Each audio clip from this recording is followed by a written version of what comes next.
जैसे हमने अपने प्रीवियस लेक्चर में क्लास में डिस्कस किया था कि अखबार की संस्था को अखबार संस्था को जो चलाने के लिए मीडिया की किसी भी संस्था को चलाने के लिए उसका जो मालिकाना स्वरूप है यानी कि उसका जो स्वामित्व का स्वरूप है या जो ओनरशिप पैटर्न है वो कैसा होगा। तो मीडिया में 3-4 ऐसे पैटर्न हैं जो कि मीडिया में ज़्यादातर चलते हैं, जिसमें कि है एक आपका सोलो ओनरशिप है यानी कि एकल स्वामित्व है। इसी के तरह दूसरा है साझेदारी फर्म है।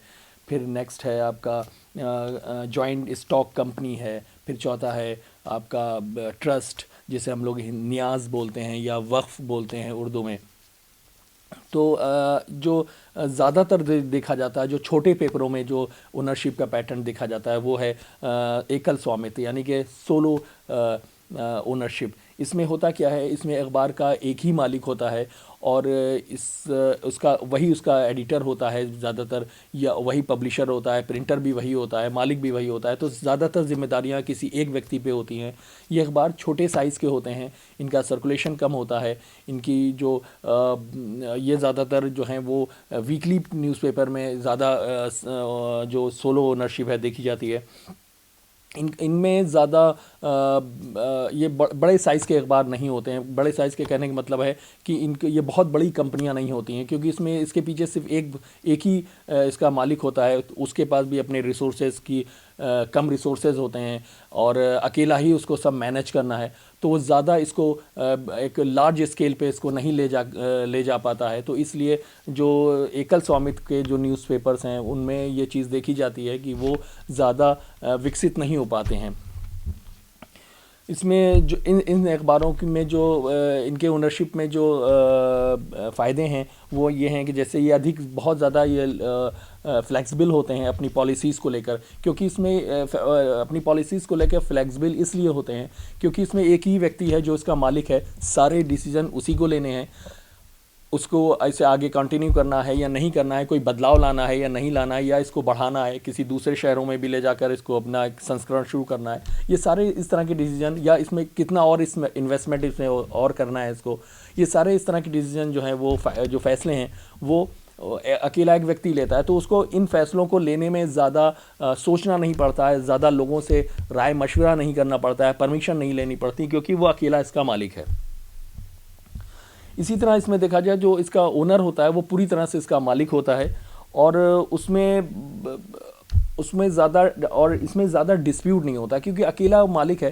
तो डिस्प्यूट तभी होता है किसी फर्म में या बिज़नेस में जब दो या दो से ज़्यादा लोग होते हैं, और फिर जब इंटरेस्ट लोगों के टकराते हैं और उनको एक दूसरे से सेटिस्फाई नहीं होते हैं तो कहीं ना कहीं डिस्प्यूट्स क्रिएट होते हैं। लेकिन यहाँ पे अकेला मालिक है इसका, तो इसलिए अखबार का वो अकेला मालिक है तो वो सारे फैसले खुद लेता है, तो डिस्प्यूट नहीं होता है।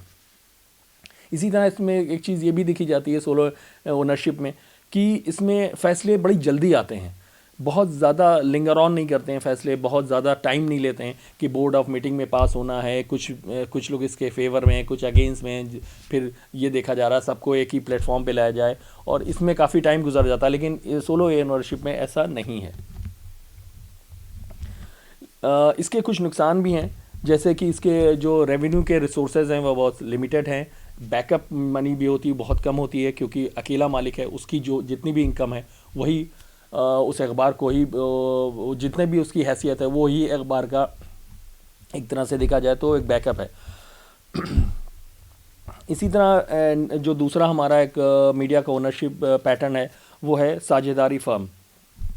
साझेदारी फर्म जो है वो ये एक भारतीय साझेदारी अधिनियम 1932 के तहत इसको रजिस्टर्ड कराया जाता है, जिसमें मिनिमम 2 लोग और मैक्सिमम 20 लोग इसमें शामिल हो सकते हैं इस साझेदारी फर्म में।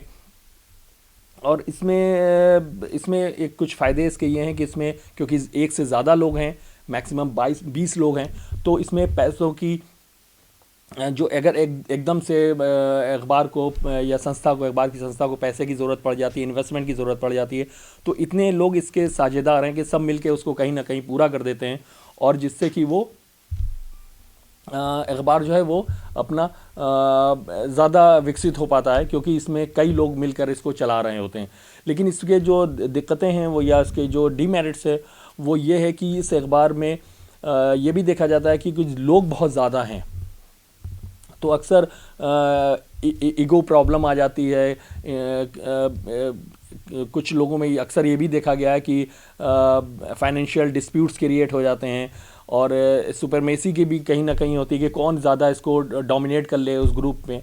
तो इस तरह की दिक्कतें साझेदारी फॉर्म में पाई जाती हैं। नेक्स्ट हमारा है वो है joint stock company. Joint stock company जो है वो बहुत बड़ी संस्था जब अखबार की होती है तब वो ये इस तरह का ओनरशिप पैटर्न इसमें शामिल किया जाता है, जिसमें मिनिमम 7 लोग होते हैं, मैक्सिमम अनलिमिटेड इसके मेंबर्स हो सकते हैं। ये 2 तरीके की होती है, प्राइवेट लिमिटेड और कंपनी लिमिटेड। जिसमें प्राइवेट लिमिटेड में तो जो कोई एक परिवार होता है उसका ही इसमें कंट्रोल होता है, और जो पब्लिक लिमिटेड होती है तो इसमें फिर इसका राइट इशू निकाल के इसके शेयर मार्केट में बेचे जाते हैं। कोशिश ये की जाती है 50% से कम शेयर मार्केट में शेयर होल्डर्स को बेच दिए जाते हैं। बाकी कंपनी का जिसका मैक्सिमम पैसा लगा होता है, जो ग्रुप का या उस परिवार का, वो अपने कंट्रोल में रखता है। फिर इसी तरह जो चौथा हमारा जो ओनरशिप पैटर्न है वो है ट्रस्ट या न्यास, जिसे हिंदी में बोलते हैं। इसका मुख्य उद्देश्य ये होता है कि हमें इसके द्वारा अखबार किसी उद्देश्य के तहत निकाला जाता है, ना कि पैसे कमाने के लिए।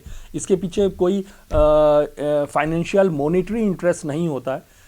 ट्रस्ट में या वक्फ में या जिसे हिंदी में बोलते हैं न्यास में किसी मकसद के तहत किसी समाज सेवा या लोगों को अवेयर करने के लिए इस तरह का एक अखबार की संस्था शुरू की जाती है, जिसमें जो उसके मेंबर्स होते हैं, कमेटी होती है, वो उसको चलाती है और टाइम टू टाइम उसके मेंबर्स बदलते रहते हैं। तो इस तरह से हम देखें तो मीडिया में 4 तरीके के बेसिकली ओनरशिप पैटर्न है जो कि फॉलो होते हैं।